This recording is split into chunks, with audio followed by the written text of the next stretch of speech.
And that is all. Beyond this, utter darkness. Out there stand strange trees capped with snow, looking like chandeliers wrapped in muslin, and neck-deep snowdrifts all around.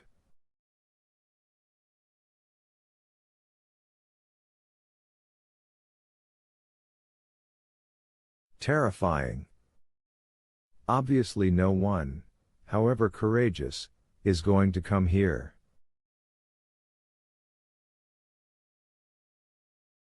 Chiefly because there is nothing to come for. The city, though, is another matter. A night of alarm, of military decision. Street lamps shining like strings of beads. The Germans asleep, but with half an eye open. A blue cone of light suddenly flashes into life in one of the city's darkest streets.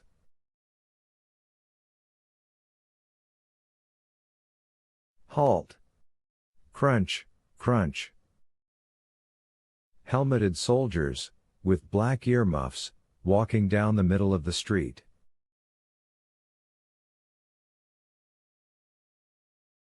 Crunch. Rifles not slung, but at the ready. The Germans are not in a joking mood for the moment. Whatever else may be in doubt, the Germans are to be taken seriously. They look like dung beetles. Papier. Halt. A cone from the flashlight. A big shiny black car with 4 headlamps. No ordinary car, because it is followed at a brisk canter by an escort of 8 cavalrymen.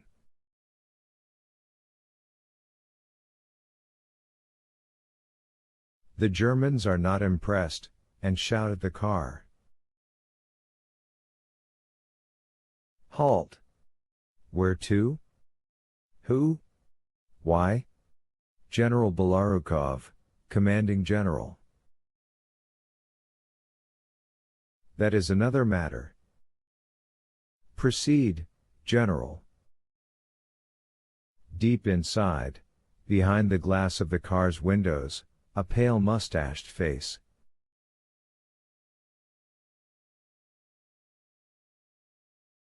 Faint glimmer reflected from General's shoulder straps. The German helmets saluted. Secretly they didn't care whether it was General Belyakoff, or Petliura, or a Zulu chief. It was a lousy country anyway.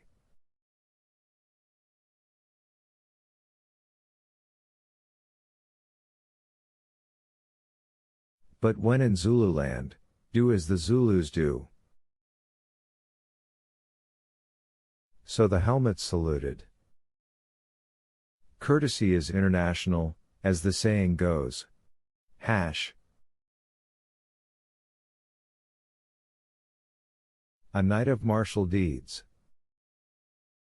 Rays of light slanting out of Madame Anjou's windows, with their ladies' hats, corsets, underwear and crossed cannon.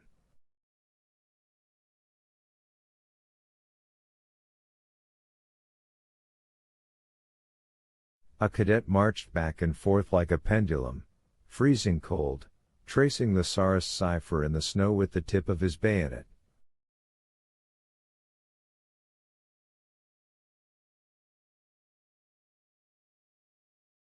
Over in the Alexander I High School the arc lights shone as though at a ball.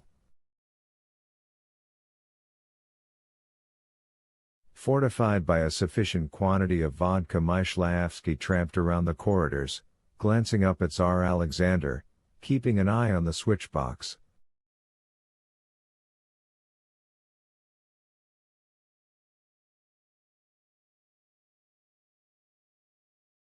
There at the school things might have been worse, the sentry posts armed with 8 machine guns and manned by cadets, not mere students, and they would fight.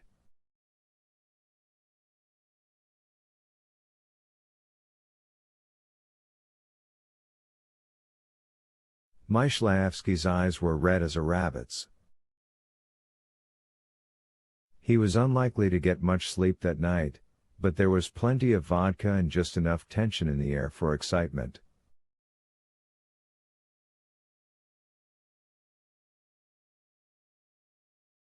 Provided it got no worse, life in the city was tolerable in this state.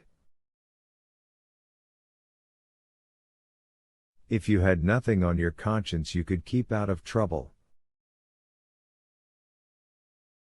True, you might be stopped 4 times, but if you had your papers on you, there was nothing to hold you up.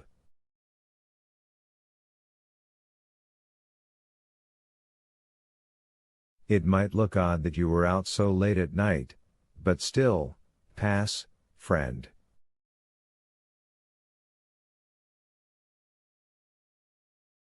Crazy as it might seem, there were people out on St. Vladimir's Hill despite the icy wind whistling between the snowdrifts with a sound like the voice of the devil himself.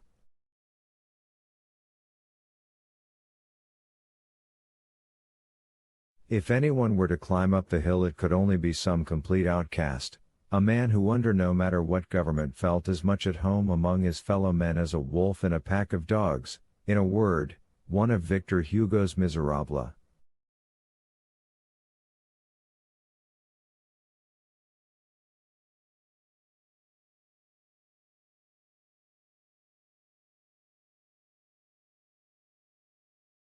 The sort of man who had good reason not to show himself in the city, or if so, then at his own risk.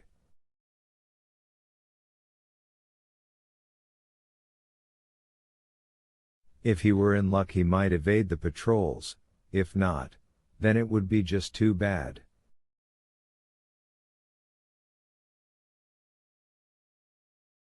If a man like that found his way up onto the hill, one could only feel sorry for him out of sheer human pity.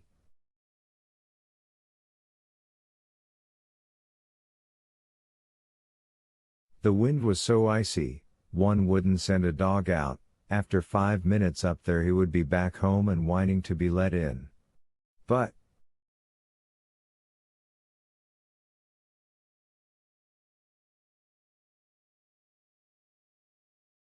only 5 o'clock. Christ, we'll freeze to death.